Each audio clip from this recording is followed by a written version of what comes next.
Welcome back. This story today, this is one of my personal favorites from when I was a child. My dad would read it with me a lot. It is another Dr. Seuss book, but it's a good one and has a very good theme and lesson to it as well. The Sneetches. Now, the star-belly Sneetches had bellies with stars. The plain-belly Sneetches had none upon theirs. Those stars weren't so big. They were really so small, you might think such a thing wouldn't matter at all. But because they had stars, all the star-belly Sneetches would brag we're the best kind of Sneetch on the beaches. With their snoots in the air, they would sniff and they'd snort.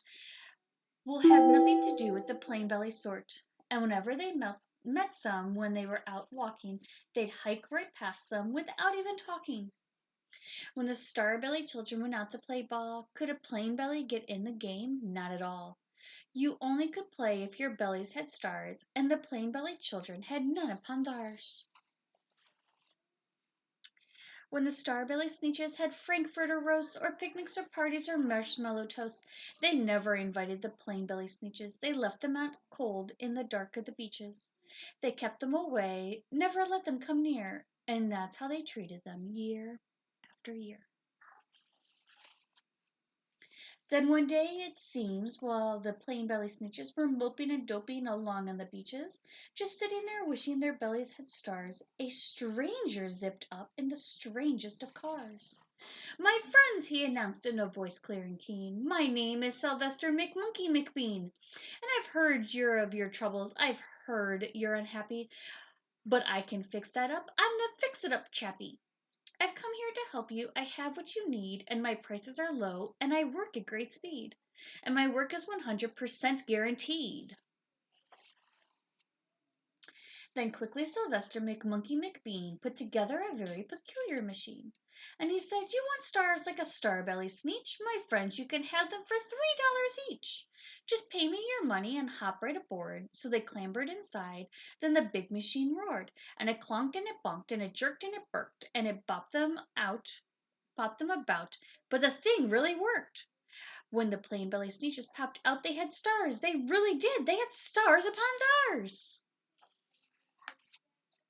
Then they yelled at the ones who had stars at the start. "We're exactly like you. You can't tell us apart. We're all the same now, you snooty old smarties. And now we can go to your frankfurter parties." "Good grief!" groaned the ones who had stars at the first. "We're still the best Sneetches, and they are the worst. But now how in the world will we know," they all frowned, "if which kind is what and the other way round?" Then up came McBean with a very sly wink, and he said, "Things are not quite as bad as you think. So you don't know who's who, that is perfectly true. But come with me, friends, do you know what I'll do? I'll make you again the best Sneetches on beaches, and all it will cost is $10 each. It's $3 to get a star. It's $10 to take it away." "Billy stars are no longer in style," said McBean. "What you need is a trip through my star-off machine. This wonderful contraption will take off your stars so you won't look like Sneetches who have them on theirs." And that handy machine, working very precisely, removed all the stars from their tummies quite nicely. Then with snoots in the air they paraded about, and they opened their beaks and they let out a shout. "We know who is who, now there isn't a doubt. The best kind of Sneetches are Sneetches without." Then of course those with stars all got frightfully mad. To be wearing a star now was frightfully bad. Then of course old Sylvester McMonkey McBean invited them into his star-off machine. Then of course from then on, as you probably guess, things really got into a horrible mess. All the rest of the day, all those wild screaming beaches, the fix-it-up chappie kept fixing up Sneetches. Off again, on again, in again, out again. Through the machines they raced around and about again, changing their stars every minute or two. They kept paying money, they kept running through, until neither the plain nor the star-bellies knew whether this one was that, or that one was this, or which one was what one, or what one was who. Say that 10 times fast. Then when every last cent of their money was spent, the fix-it-up chappie packed up and he went. And he laughed as he drove in his car up the beach. They never will learn. No, you can't teach a Sneetch. But McBean was quite wrong, and quite happy to say that the Sneetches got really quite smart on that day. The day they decided that Sneetches are Sneetches, and no kind of Sneetch is the best on the beaches. That day all the Sneetches forgot about stars, and whether they had one or not upon theirs.